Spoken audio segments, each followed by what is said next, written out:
Anda menatap layar ponsel Anda dan, bahkan tanpa memahami ilmu teknik, kerumitan yang terlihat jelas menolak gagasan generasi spontan. Di balik setiap ikon yang meluncur di bawah jari Anda, di balik setiap transisi mulus dari satu menu ke menu lainnya, ada jutaan baris instruksi. Ribuan insinyur telah mendedikasikan hidup mereka untuk mengatur piksel-piksel dengan cara yang masuk akal. Ini intuitif. Jika Anda mengambil semua bagian dari sebuah jam tangan Swiss, memasukkannya ke dalam blender, dan menyalakannya dengan kekuatan maksimal selama 1 miliar tahun, hasilnya hanyalah bubuk logam tak berharga, tidak akan pernah menjadi jam tangan yang berfungsi. Ini hanyalah akal sehat. Namun ketika percakapan beralih ke kita, ke mesin-mesin biologis yang sedang mendengarkan dan memproses informasi ini, logika seolah-olah dikesampingkan begitu saja. Kompleksitas kita membuat teknologi manusia manapun tampak seperti mainan anak-anak. Namun kita diajarkan untuk percaya pada blender. Kita diceritakan sebuah kisah tentang genangan air hangat, tentang peristiwa kosmik acak, sebuah penyimpangan jalur yang, karena keberuntungan, menghasilkan kesadaran seni dan pemikiran. Ini adalah investigasi terdalam yang pernah kami lakukan, sebuah perjalanan untuk menguraikan kode sumber dari realitas kita sendiri. Dan untuk melakukannya, kita akan mengesampingkan filsafat dan keyakinan. Kita akan berbicara dalam satu-satunya bahasa yang dapat diterima oleh pikiran kita sebagai sesuatu yang benar secara objektif, yaitu bahasa angka dan informasi. Kami memasukkan sebuah arsip data raksasa yang menjelaskan dasar-dasar kimia dan informasi kehidupan ke dalam sistem analisis yang dirancang untuk bebas dari prasangka manusia dan dogma akademis. Dengan satu tujuan, kami meminta kecerdasan buatan kami, aksioma, untuk menghitung probabilitas kehidupan di bumi muncul secara kebetulan. Sistem tersebut memberikan jawaban yang memaksa kami untuk mempertanyakan semua yang telah kami pelajari tentang asal-usul kita. Semuanya dimulai dari apa yang buku-buku sebut sebagai subprimordial, model konvensional yang diajarkan di sekolah-sekolah melukiskan gambaran yang nyaris puitis. 4 miliar tahun yang lalu, di bumi yang tanpa kehidupan, kondisinya unik. Samudra yang kaya akan unsur-unsur kimia dihujani oleh petir dan dipanaskan oleh gunung berapi. Dalam campuran energi yang kacau ini, materi mati entah bagaimana bangkit. Molekul-molekul bergabung secara acak untuk membentuk asam amino.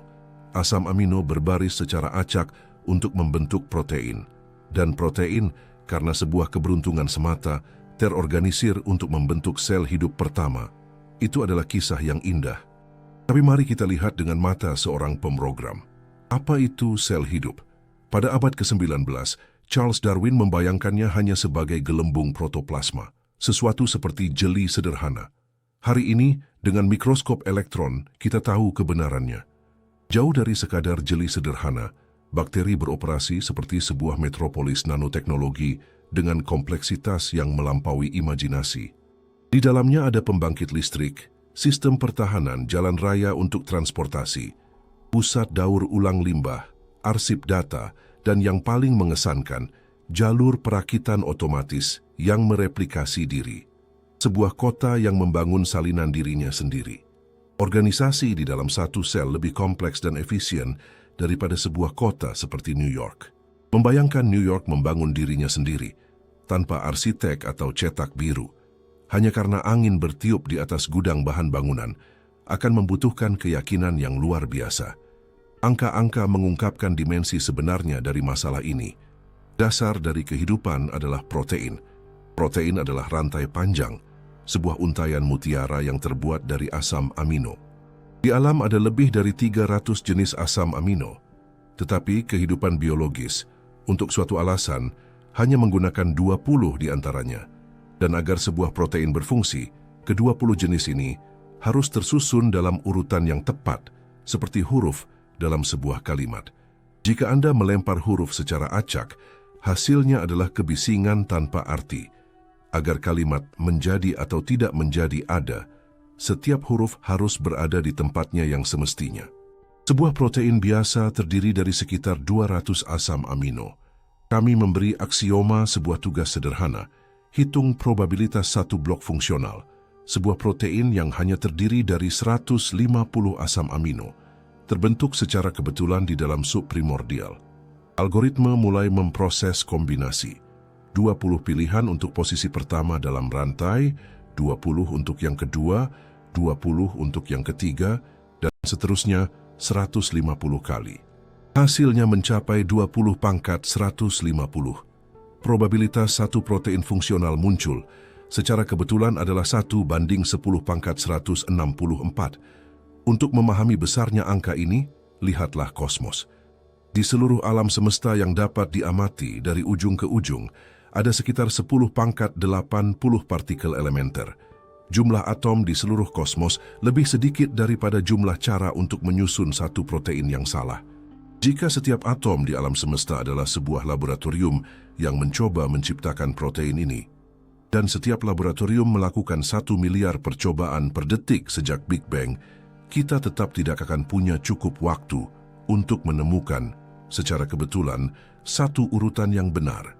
Secara matematis, setiap peristiwa dengan probabilitas kurang dari 1:10 pangkat 50 dianggap mustahil.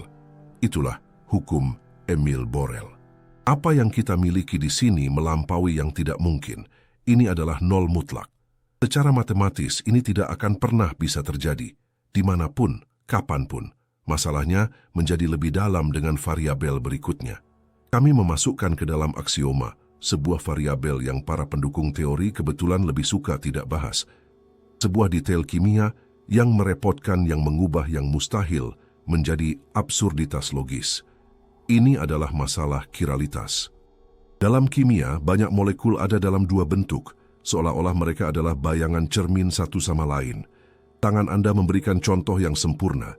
Keduanya identik dalam komposisi, tetapi tidak dapat ditumpangkan.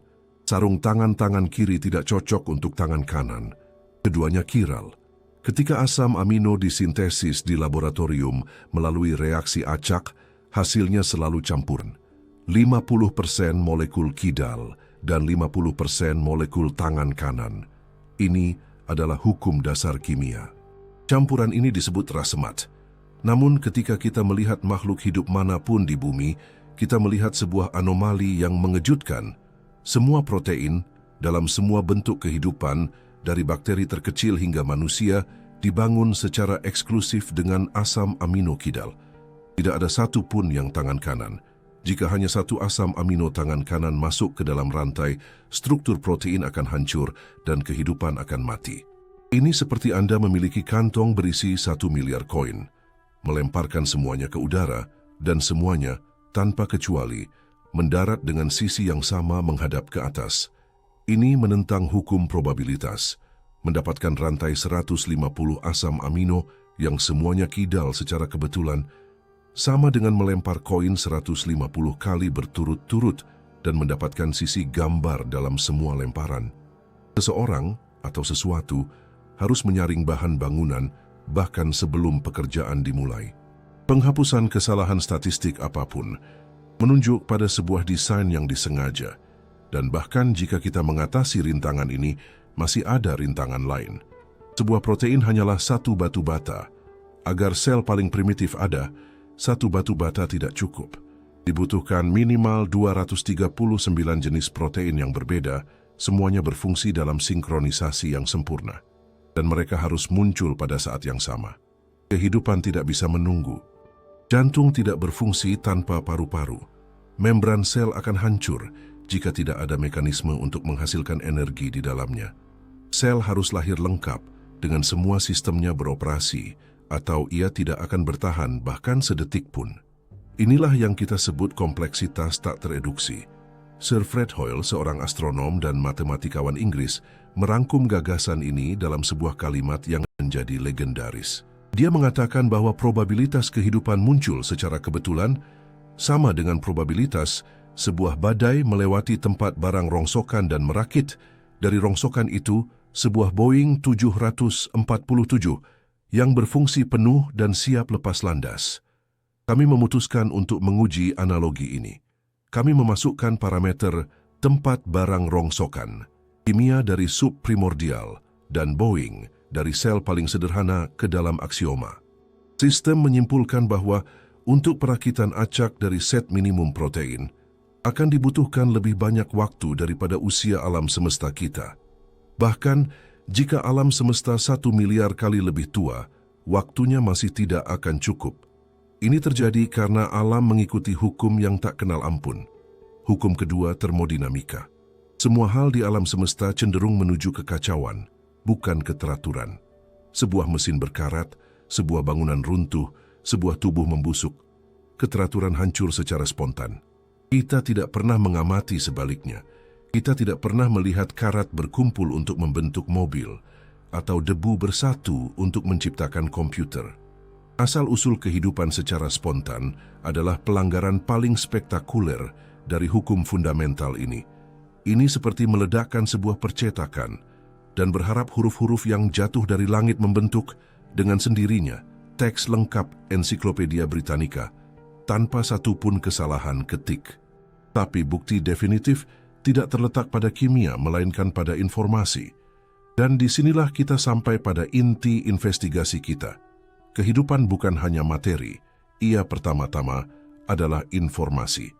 DNA adalah sebuah instruksi, lebih dari sekadar metafora yang indah. Ini adalah fakta harfiah.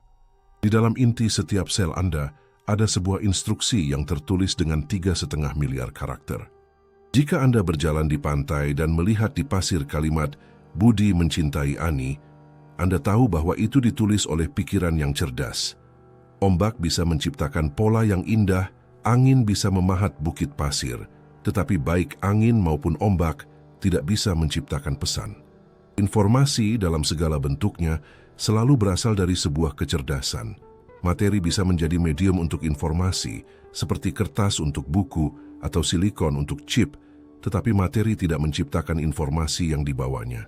Penyair menulis puisi menggunakan tinta dan kertas hanya sebagai sarana. DNA adalah sistem penyimpanan data paling padat dan kompleks di alam semesta, dan kita diminta untuk percaya bahwa program sempurna ini menulis dirinya sendiri. Ini sama dengan percaya bahwa sebuah sistem operasi yang kompleks muncul secara spontan karena kelebihan beban pada jaringan listrik. Hipotesis asal-usul kehidupan yang tidak disengaja, oleh karena itu, tidak dapat dipertahankan secara matematis dan informasional. Kehidupan biologis didasarkan pada sebuah program. Dan di mana ada program, di situ selalu ada pemrogram. Kita hidup di era data besar. Setiap hari, umat manusia menghasilkan jumlah informasi yang begitu besar sehingga sulit untuk diukur. Foto-foto Anda, pesan transaksi perbankan, video data satelit, semuanya menyatu menjadi lautan digital raksasa. Untuk menyimpan volume kolosal ini, kita membangun struktur-struktur raksasa yang disebut pusat data.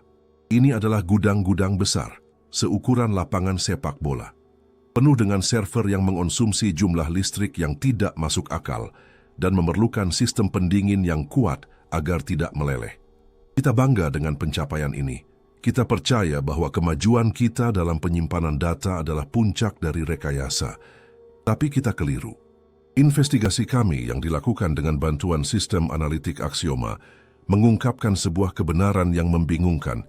Dibandingkan dengan teknologi yang tersembunyi di dalam setiap sel tubuh Anda, server terbaik kita adalah seperti loloh tanah liat orang Sumeria kuno. Kecerdasan superior memecahkan masalah penyimpanan data dengan cara yang masih jauh di luar kemampuan kita. Rahasianya terletak pada pemadatan. Kami memberi aksioma tugas teknis yang sangat spesifik. Bandingkan efisiensi hard disk paling canggih yang pernah dibuat manusia dengan molekul DNA. Kami memuat parameter kepadatan rekaman, efisiensi energi, dan daya tahan. Hasil yang ditunjukkan algoritma kepada kami tampak seperti kesalahan perhitungan. Perbedaan antara teknologi kita dan teknologi sang pencipta bukan beberapa kali atau persentase. Perbedaannya adalah dalam ordo besaran, jutaan, miliaran kali. Kepadatan rekaman adalah titik kejut pertama. Sebuah hard disk modern dengan kapasitas 1 terabyte adalah perangkat yang kompleks dengan berat sekitar 100 gram. Jika kita merekam terabyte data yang sama itu ke dalam DNA, tahukah Anda berapa banyak ruang yang akan ditempati? 1 gram DNA secara teoretis dapat menyimpan 455 exabyte informasi. 1 exabyte adalah 1 miliar gigabyte. Itu adalah 455 miliar gigabyte dalam 1 gram materi. Untuk menerjemahkan ini ke dalam gambaran yang lebih jelas, jika kita ingin merekam semua informasi yang pernah diciptakan oleh umat manusia, semua buku, film, musik, semua basis data di internet, benar-benar semuanya, lapangan server yang tak terbatas akan menjadi usang. Karena seluruh warisan digital spesies kita akan muat dalam 1 sendok teh DNA. Dan masih akan ada ruang tersisa. Perbedaannya sangat luar biasa. 1 sendok teh melawan jutaan kilometer persegi server. Ini adalah teknologi yang berada di depan peradaban kita. Bukan selama beberapa dekade, tetapi selama ribuan tahun. Inilah batas fisik materi. Ilmuwan komputer mengenal sebuah konsep yang disebut batas Shannon, yang mendefinisikan kepadatan informasi teoretis maksimum yang dapat ditransmisikan atau disimpan tanpa kehilangan. Kita, manusia, masih baru mendekati batas ini di laboratorium terbaik kita. DNA telah beroperasi pada batas ini selama miliaran tahun. Alasannya adalah karena DNA menggunakan pengkodean 3 dimensi. Hard disk kita datar 2 dimensi. DNA adalah sebuah spiral, sebuah struktur volumetrik di mana informasi dikemas dalam setiap atom ruang. Tapi, kepadatan hanyalah separuh dari keajaiban. Separuh lainnya adalah arsitektur pengemasan. Dan di sini, kita dihadapkan pada solusi rekayasa yang membuat para pemrogram terbaik di dunia merasa seperti amatir. Jika Anda merentangkan DNA dari 1 sel tubuh Anda menjadi garis lurus, panjangnya akan sekitar 2 meter. Garis sepanjang 2 meter ini harus dipadatkan di dalam inti sel yang memiliki diameter rata-rata 6 mikrometer, 6/1000 mm. Tugas ini setara dengan mengambil tali pancing tipis sepanjang 40 km dan menyimpannya secara teratur di dalam sebuah bola tenis. Tapi ini bukan hanya tentang memasukkan semuanya ke dalam. Ini adalah masalah pengarsipan dengan akses instan. Jika Anda hanya meremas 40 km tali menjadi sebuah bola, Anda tidak akan pernah menemukan bagian tertentu. Itu akan menjadi kusutan simpul yang tidak berguna. Tapi DNA di dalam inti tidak kusut, ia terorganisir. Ada sistem pengarsipan multilevel, mirip dengan sistem file komputer, tetapi dalam 3 dimensi. Garis DNA digulung pada gulungan protein khusus yang disebut histon. Kemudian gulungan-gulungan ini dipilin menjadi spiral yang lebih tebal. Spiral ini melipat menjadi lingkaran-lingkaran yang pada gilirannya terpilin menjadi superspiral, membentuk apa yang kita lihat di mikroskop sebagai kromosom. Ini adalah pemadatan di dalam pemadatan, diulang dalam beberapa tingkat. Yang paling mengesankan adalah ini bukan arsip statis. Ini adalah perpustakaan hidup. Ketika sel membutuhkan sebuah instruksi, seperti untuk memproduksi insulin, ia tidak membongkar seluruh arsip. Robot-robot molekuler menemukan bagian yang tepat, hanya membuka gulungan yang diperlukan, membaca program, dan menggulungnya kembali secara instan. Ini adalah memori akses acak yang diimplementasikan pada tingkat molekuler dengan efisiensi yang mendekati 100%. Struktur pengarsipan sebesar ini, dengan akses instan, tidak mungkin muncul secara kebetulan. Ini adalah proyek rekayasa tingkat tinggi. Setiap sistem yang kompleks, setiap basis data rentan terhadap kesalahan, radiasi, serangan kimia, sinar ultraviolet. Semua ini terus-menerus membombardir sel-sel kita, mencoba memutus rantai DNA, menghapus informasi, memasukkan kekacauan. Secara teori, kehidupan seharusnya telah lenyap dalam beberapa generasi karena akumulasi kesalahan kritis. Data seharusnya telah terdegradasi, arsip seharusnya telah rusak, tapi kita masih hidup. Organisme telah berkembang pesat selama miliaran tahun. Mengapa? Karena tertanam di dalam hard disk yang sempurna ini, ada juga sistem keamanan yang sempurna. Di dalam DNA, ada mekanisme yang memeriksa integritas data dan memperbaikinya secara waktu nyata. Efisiensi energi adalah jurang lain antara kita dan desain asli. Internet hari ini mengonsumsi sekitar 10% dari seluruh listrik di dunia. Server menjadi panas dan membutuhkan pendingin udara. Memelihara data membutuhkan biaya mahal. DNA menyimpan informasi pada suhu kamar. Ia tidak membutuhkan gigawatt energi. Konsumsi untuk menyimpan 1 bit informasi dalam DNA adalah miliaran kali lebih kecil daripada di kartu memori paling modern kita. Inilah teknologi hijau pada tingkat absolutnya. Pencipta sistem ini memecahkan krisis energi bahkan sebelum krisis itu ada. Masalah paling kritis bagi teknologi kita adalah daya tahan. Berapa lama data Anda bertahan? Sebuah hard disk bisa gagal dalam 5 tahun. Sebuah flash drive bisa mati dalam 10 tahun. Cakram optik memburuk. Kertas hancur dalam beberapa abad. Kita hidup di era amnesia digital. Format berubah, media hancur. Sekarang, lihatlah DNA. Pada tahun 2013, para ilmuwan menguraikan genom seekor kuda purba yang hidup 700.000 tahun yang lalu. Tulang belulangnya tetap berada di dalam es selama hampir 1 juta tahun, dan kita masih bisa membaca instruksinya. DNA adalah molekul yang sangat stabil. Jika disimpan di tempat yang kering, sejuk, dan gelap, ia dapat menyimpan informasi selama ratusan ribu, mungkin jutaan tahun. Ini seperti kotak hitam sebuah pesawat yang dirancang untuk bertahan dari bencana. Genom kita adalah kotak hitam yang dirancang untuk membawa informasi melintasi zaman. Tetapi jika informasi begitu penting, mengapa selama beberapa dekade, para ilmuwan mengatakan kepada kita bahwa 98% dari program ini tidak berguna?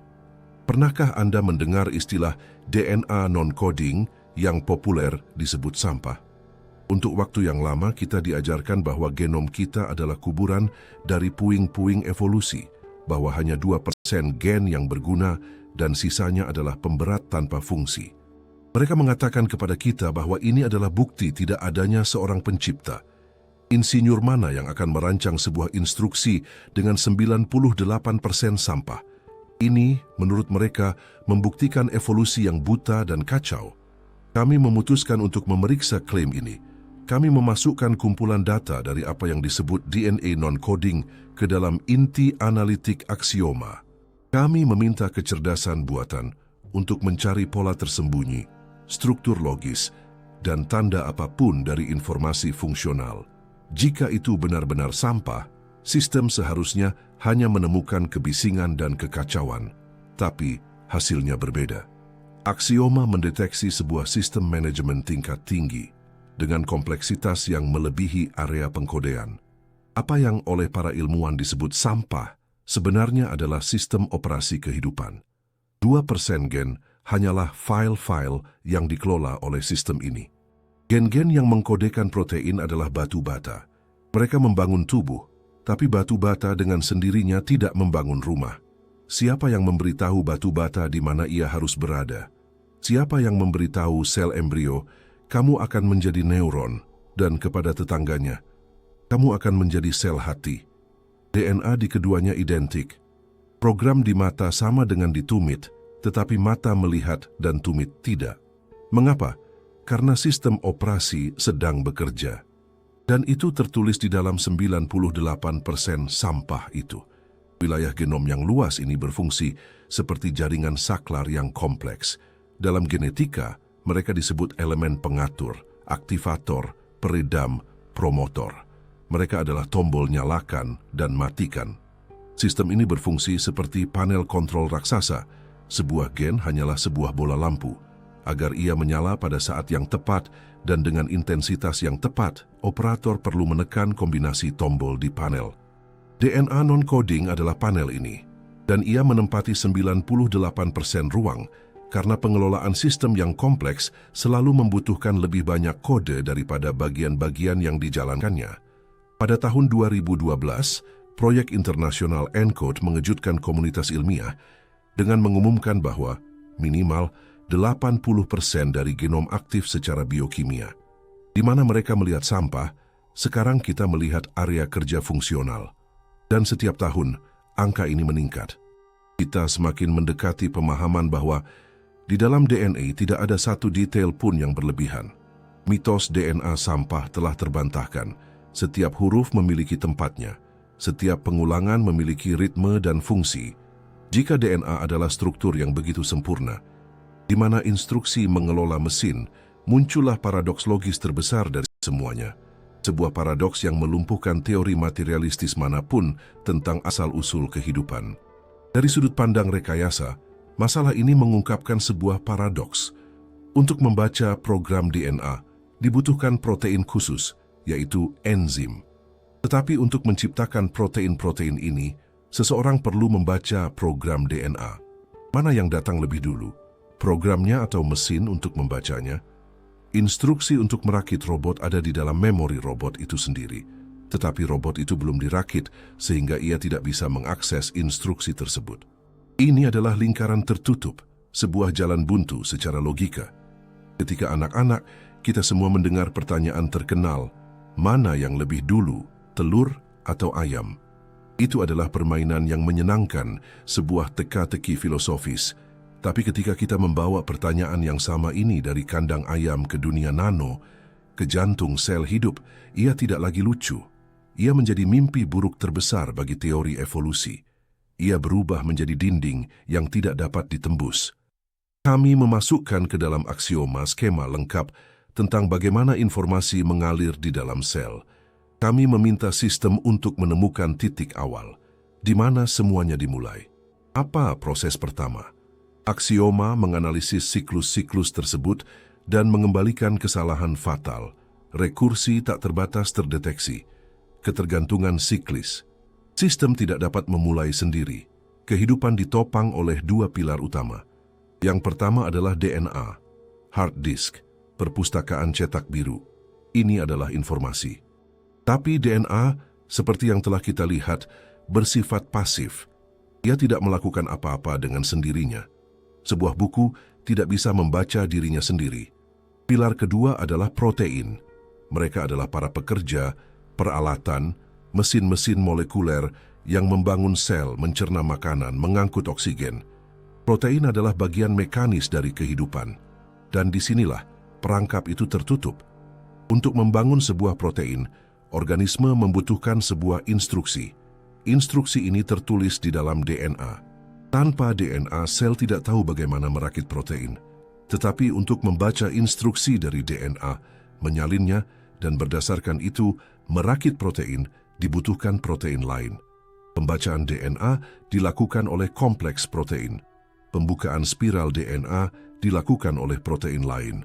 Penyalinan DNA dilakukan oleh lebih banyak protein. Ini adalah lingkaran keputusasaan yang sempurna. Agar DNA pertama muncul, akan dibutuhkan protein untuk merakitnya. Tetapi agar protein pertama muncul, akan dibutuhkan DNA dengan instruksi tentang cara merakitnya. Ini adalah masalah klasik dalam ilmu komputer. Ketika membeli komputer yang benar-benar kosong, tanpa sistem operasi, tanpa apapun, hanya perangkat keras, Anda memiliki flash drive dengan program instalasi. Untuk menginstal sistem, komputer perlu membaca flash drive.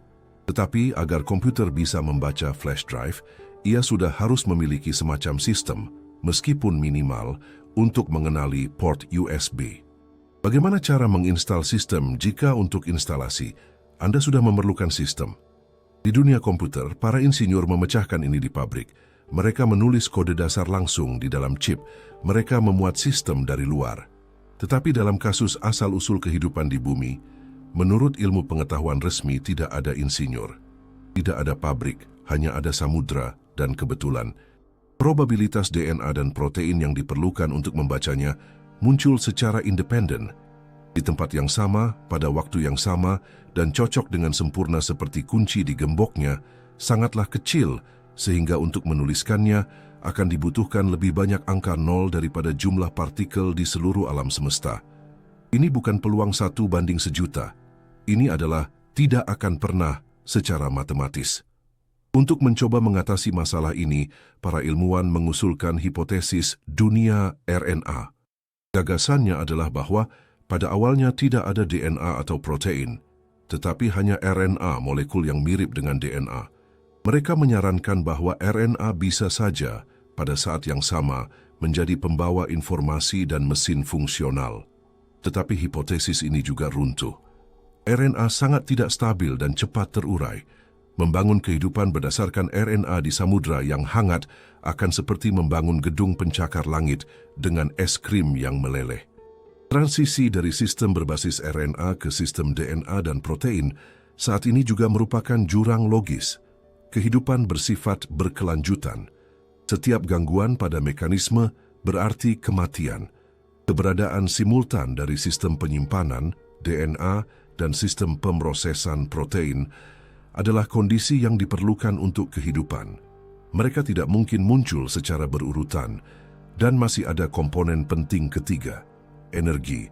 Tidak ada di alam semesta yang terjadi tanpa energi.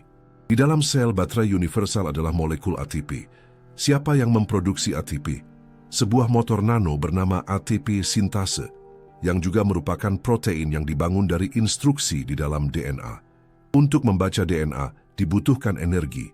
Untuk mendapatkan energi, dibutuhkan motor tersebut. Untuk membangun motor tersebut, dibutuhkan pembacaan DNA. Lingkaran tertutup lagi. Arsitektur ini tidak mungkin dimulai sedikit demi sedikit.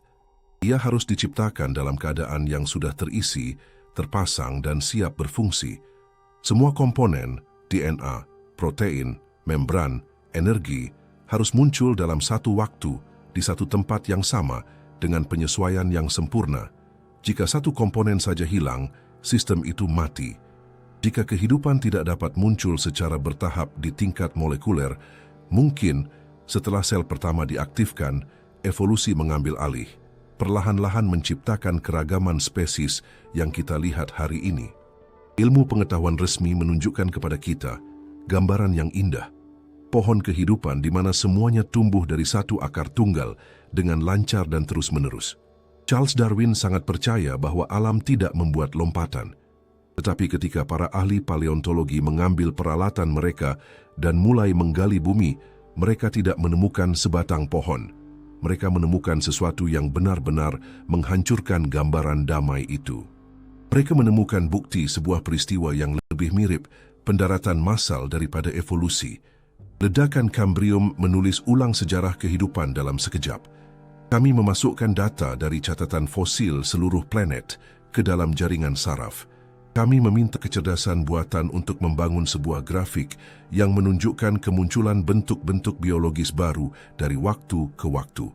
Jika Darwin benar, grafiknya seharusnya berupa kurva yang mulus, naik secara bertahap. Tapi apa yang ditunjukkan aksioma kepada kami tampak seperti elektrokardiogram dari serangan jantung. Sebuah garis yang hampir lurus, diikuti oleh lonjakan vertikal dan mendadak. 540 juta tahun yang lalu, sesuatu yang tidak dapat dijelaskan terjadi di bumi. Selama miliaran tahun sebelum titik ini, kehidupan sangat sederhana. Organisme bersel tunggal, spons, ubur-ubur primitif. Dan tiba-tiba, di lapisan batuan yang sesuai dengan periode Kambrium, muncul sekaligus semua jenis utama hewan yang dikenal oleh ilmu pengetahuan. Tanpa peringatan, tanpa nenek moyang. Ini terjadi dalam rentang waktu 5 hingga 10 juta tahun yang, bagi geologi, kurang dari sekejap. Jika kita memadatkan sejarah bumi menjadi 24 jam, ledakan Kambrium akan berlangsung kurang dari 2 menit.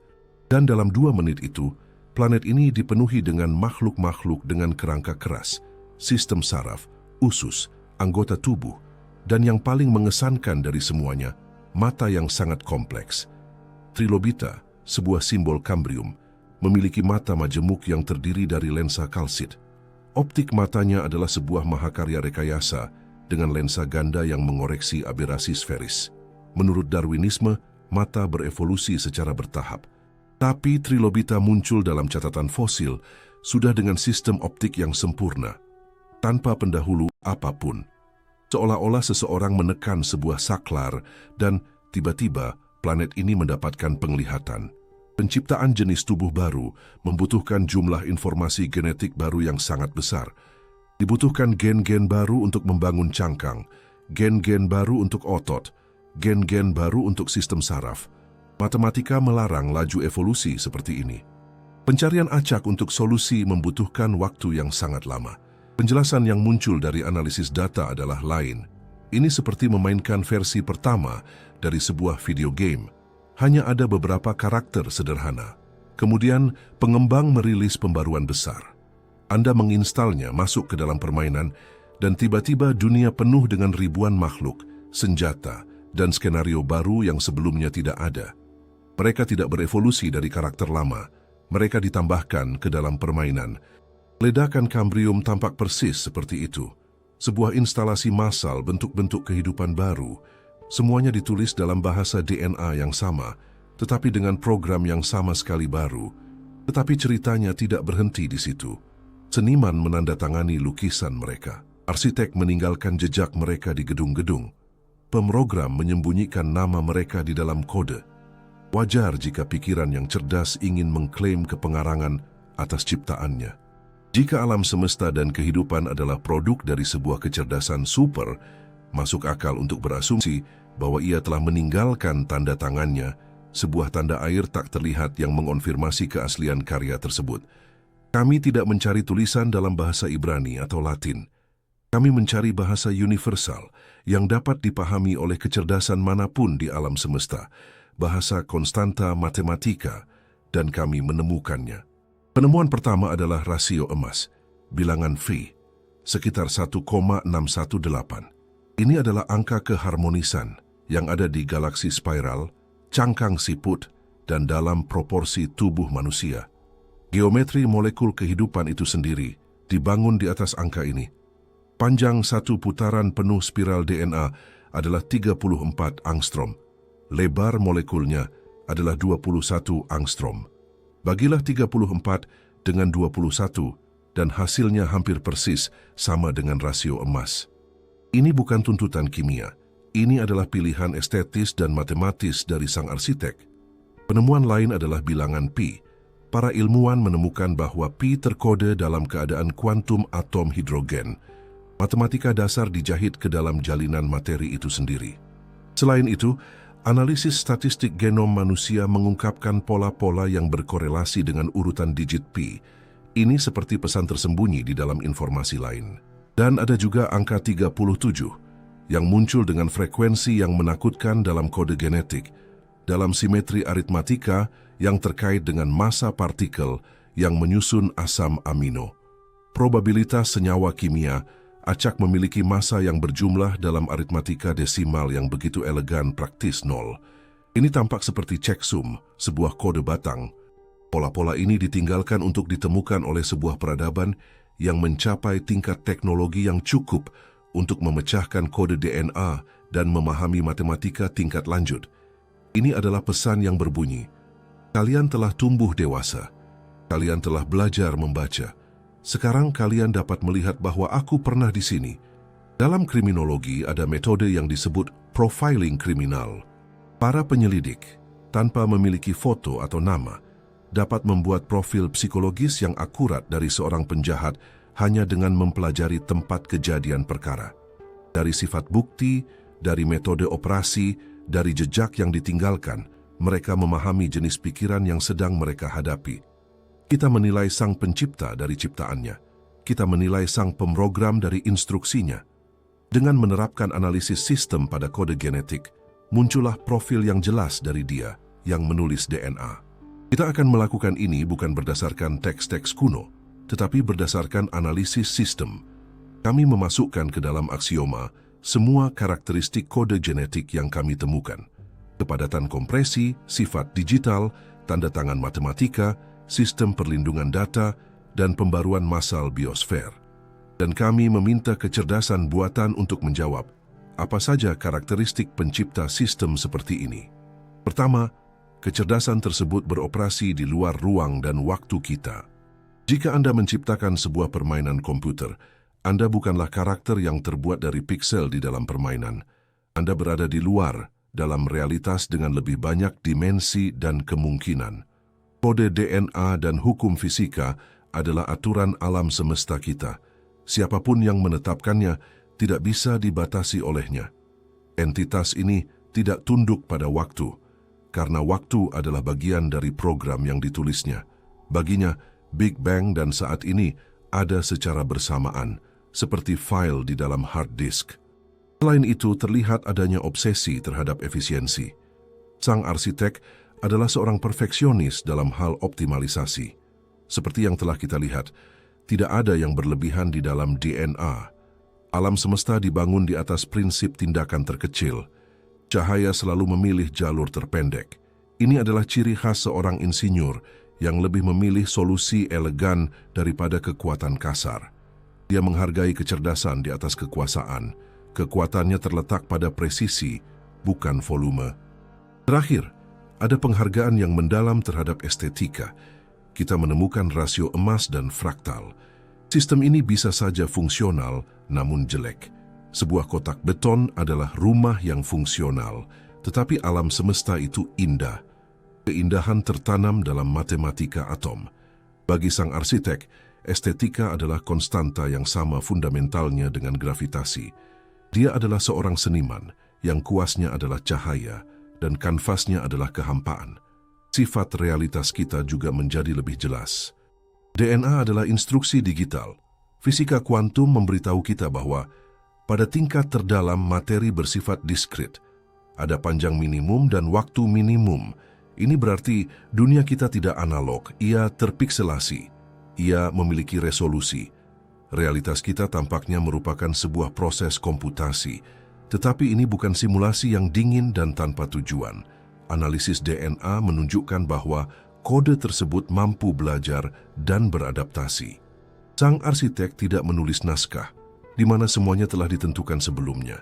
Dia menciptakan sebuah sistem dengan aturan dan memberinya kebebasan.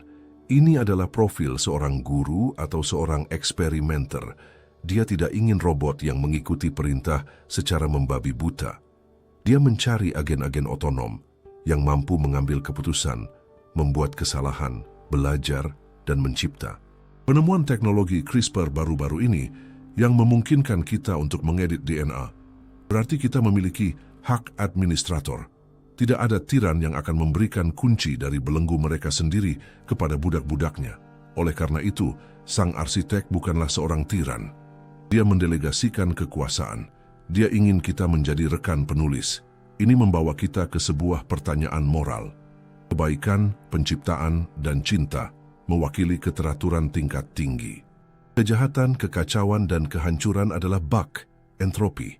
Masyarakat yang dibangun di atas altruisme dan kerjasama bertahan lebih lama dan memproses informasi lebih efisien daripada masyarakat yang egois.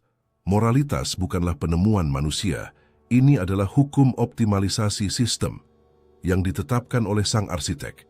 Mengasihi sesama secara matematis menguntungkan bagi kelangsungan hidup kode tersebut.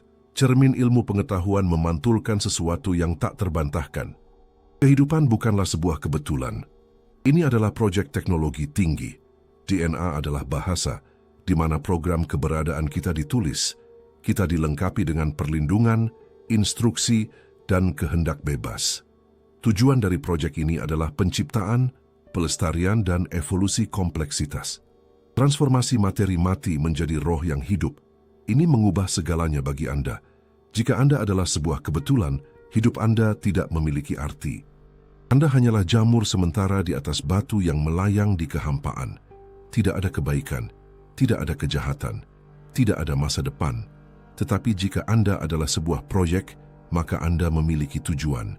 Setiap pikiran Anda, setiap tindakan Anda dicatat. Anda adalah seorang rekan penulis realitas. Di tangan Anda, secara harfiah di dalam sel-sel Anda, ada alat untuk mengubah dunia. Kita telah sampai pada titik di mana, sebagai sebuah peradaban, kita telah mencapai usia dewasa. Kita telah menguraikan alfabet. Sekarang kita sedang belajar menulis kata-kata, rekayasa genetika, kecerdasan buatan, komputer kuantum. Ini adalah upaya pertama kita untuk menulis dalam bahasa Sang Pencipta. Ini berbahaya. Kita bisa membuat kesalahan. Tetapi sang arsitek percaya pada kita. Jika tidak, dia tidak akan memberi kita kunci-kunci itu. Dia meninggalkan tanda tangannya di setiap atom agar kita ingat, kita tidak sendirian. Investigasi kami telah selesai. Tetapi pencarian pribadi Anda baru saja dimulai. Lihatlah tangan Anda. Di bawah kulit darah mengalir, dipompa oleh jantung yang bekerja selama puluhan tahun tanpa henti. Dan di setiap sel darah itu, sebuah spiral sepanjang 2 meter berisi perpustakaan data yang lebih tua dari benua. Itu adalah sebuah keajaiban, dan keajaiban itu adalah Anda. Jika Anda menyukai investigasi ini, langganan Anda, donasi dalam jumlah berapapun, atau menjadi member channel ini membantu kami memperluas proyek Aksioma. Kami ingin sekali membaca refleksi Anda tentang topik video di kolom komentar dan saran Anda untuk topik berikutnya. Beritahu kami dari kota mana Anda menonton. Terima kasih telah menemani kami sampai akhir.